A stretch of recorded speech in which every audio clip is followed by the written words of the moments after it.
कैसे हैं आप सभी? आई होप अच्छे होंगे, राइट। चलिए मैं तो प्रजापति यूट्यूब चैनल पे आज फिर स्वागत करती हूँ और आज मैं आपके लिए लेके एक्सरसाइज 6.3 का क्वेश्चन नंबर 7। तो प्लीज ध्यान समझिएगा बच्चों और साथ ही हर बार की तरह लाइक शेयर करना मत भूलेगा। ओके, आइए स्टार्ट करते हैं। देखिए क्या कहना है इस क्वेश्चन में, आकृति 6.38 में। तो ये आकृति हमें सम के अंदर दी गई जिसे मैंने ड्रॉ कर लिया है।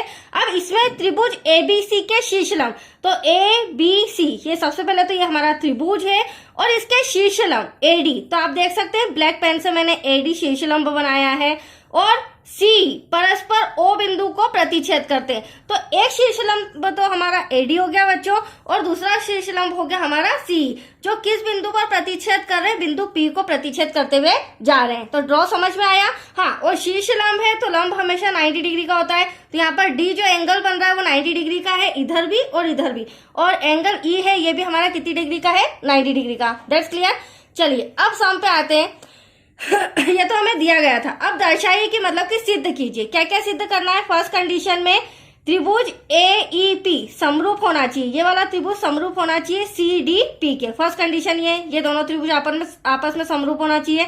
सेकेंड कंडीशन में हमें पूछा गया है ए बी डी, ये बड़ा वाला त्रिभुज समरूप होना चाहिए सी बी ई के, इस बड़े वाले त्रिभुज के। ठीक है। फिर थर्ड कंडीशन में हमें पूछा गया है ए ई पी, ये छोटा वाला त्रिभुज समरूप होना चाहिए ए डी बी के, राइट। फोर्थ कंडीशन में पी डी सी, ये छोटा वाला त्रिभुज समरूप होना चाहिए बी ई सी के। तो आया आपको समझ में? चार अलग अलग कंडीशंस दी गई है, इन चारों को हमें समरूप बना के सॉल्व करके सिद्ध करके बताना है। That's clear. तो चलिए सबसे पहले हमें जो दिया गया है वो लिख लेते हैं हम। बहुत ही अच्छा सम है बच्चों, इससे बहुत सारे डाउट्स क्लियर हो जाएंगे आपके।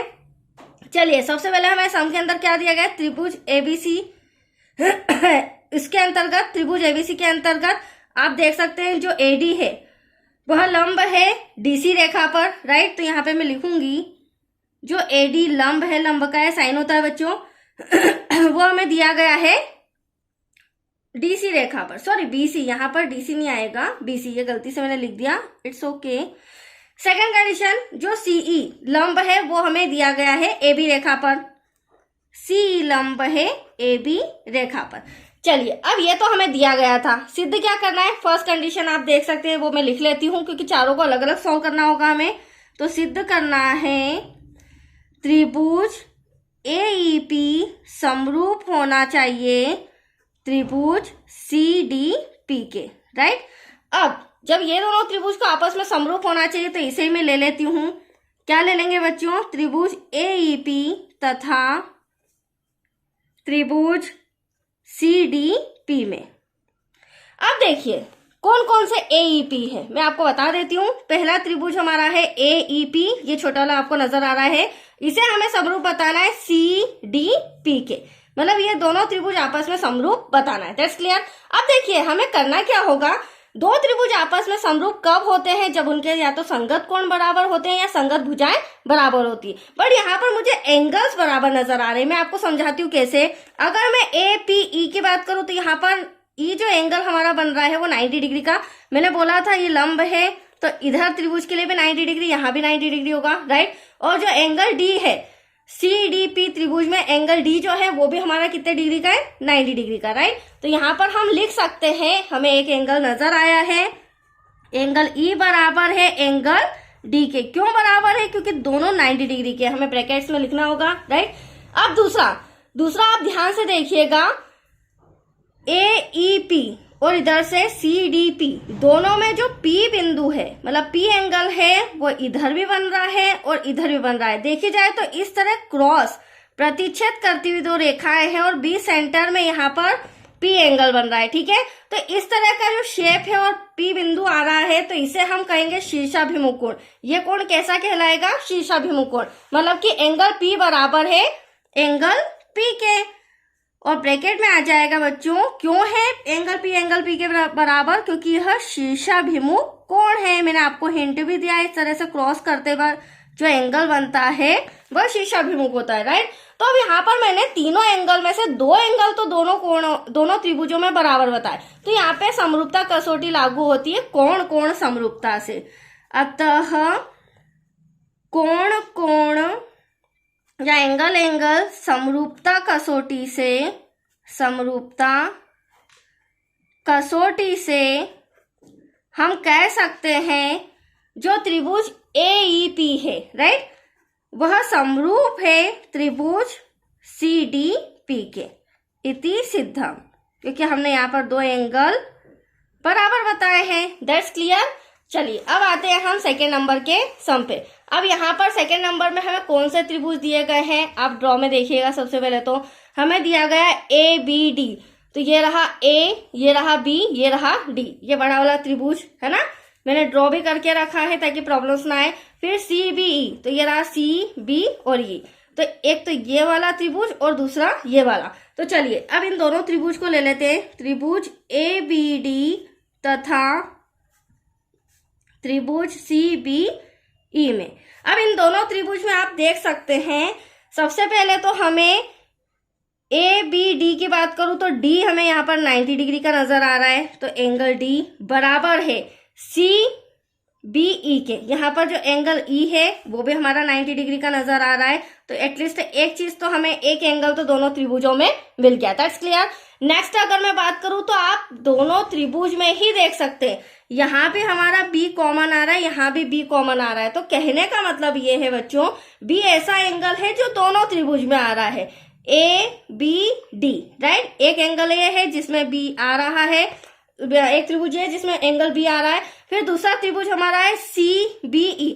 तो ये एटलीस्ट यहाँ पर दोनों त्रिभुजों में कॉमन क्या आ रहा है, B। तो इस तरह के कोण को हम क्या कहते हैं, उभयनिष्ठ कोण। क्या कहेंगे बच्चों, उभयनिष्ठ कोण। तो ये हो गया हमारा एंगल B बराबर है एंगल B के। क्यों बराबर है, क्योंकि वह उभयनिष्ठ कोण है। That's clear. अब यहाँ पे भी कौन सी समरूपता लागू होती है, कोण कोण कोण समरूपता से। तो हम लिख देंगे कोण कोण, क्योंकि तीसरा एंगल हमारा बराबर नहीं बट दो तो बराबर है, दो बराबर है, इससे हम सिद्ध कर देंगे कि त्रिभुज ABD समरूप है त्रिभुज CBE के।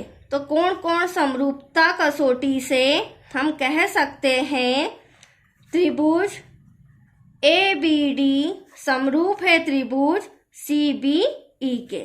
तो आया आपको समझ में। चलिए तीसरा भी हम रिटर्न कर लेते हैं। तीसरा हमें दिया गया है बच्चों, कौन कौन से दो त्रिभुज हैं, देखिए त्रिभुज AEP समरूप होना चाहिए त्रिभुज ADB के। चलिए अब ये दो ट्रायंगल हम देख लेते हैं सम के अंदर AEP। तो देखो ये रहा हमारा AEP, ये छोटा वाला ट्रायंगल, ठीक है, ये समरूप होना चाहिए ADB के। तो ADB इस बड़े वाले त्रिभुज के समरूप होना चाहिए, ठीक है। तो ये दोनों त्रिभुज पहले हम ले लेते हैं, त्रिभुज AEP तथा त्रिभुज ADB में। अब देखिए इन दोनों त्रिभुजों में भी अगर मैं AEP की बात करूं तो एंगल E नजर आ रहा है, ADB की बात करूं तो एंगल D जो कि 90 डिग्री के हैं। तो सबसे पहले तो हम ये लिख लेते हैं, AEP में एंगल E बराबर है और ADP में एंगल D बराबर है, ब्रैकेट में आ जाएगा 90 डिग्री।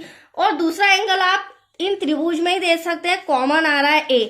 क्या आ रहा है, A इसलिए कॉमन आ रहा है क्योंकि A से दो त्रिभुज बन रहे हैं, एक बन रहा है AEP और दूसरा बन रहा है ADB। ये दो त्रिभुज बन रहे हैं, तो हम यहाँ पर बोल सकते हैं एंगल A बराबर है एंगल A के। तो यहाँ पर ब्रैकेट में क्या आ जाएगा, शीर्षाभिमुख कोण, शीर्षाभिमुख नहीं, उभयनिष्ठ, गलती से लिख दिया मैंने, उभयनिष्ठ कोण। तो आया आपको समझ में, उभयनिष्ठ कोण ऐसा एंगल जिससे दो त्रिभुज बन रहे हैं वो उभयनिष्ठ कोण कहलाते हैं। तो यहाँ पर भी हम लिखेंगे कोण कोण कोण समरूपता कसौटी से।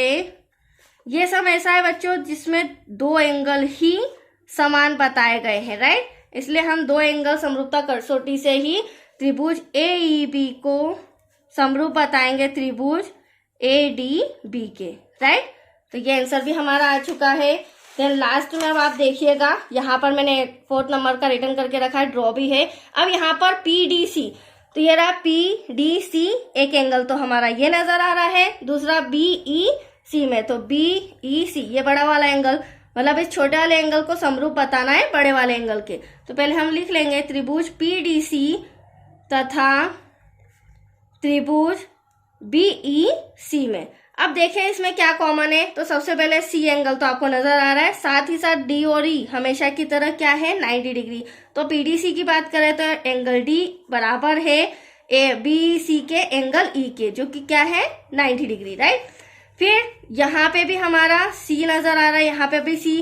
तो ये जो सी है ये रहा सी, ये हमारे लिए क्या है उभयनिष्ठ कोण है। तो यहाँ पर हम एंगल सी बराबर एंगल सी लिख सकते हैं, ब्रैकेट में लिखेंगे उभयनिष्ठ कोण, राइट। क्यों लिखेंगे? क्योंकि सी ऐसा एंगल है जिससे दो त्रिभुज बन रहे हैं, एक छोटा वाला और एक बड़ा वाला, इसीलिए हम कह सकते हैं अतः दो एंगल हमारे बराबर हैं तो कोण कोण समरूपता कसौटी से त्रिभुज जो हमारा पीडीसी है, त्रिभुज पीडीसी समरूप है त्रिभुज बीईसी के, इति सिद्धम। तो आया बच्चों समझ में? बहुत ही सिंपल सा था, थोड़ा सा लॉजिकल है, बाकी इतना डिफिकल्ट नहीं है। तो चलिए आज के लिए इतना ही। नेक्स्ट वीडियो मिलेगा आपको क्वेश्चन 8 से रिलेटेड। ओके, थैंक यू बच्चों।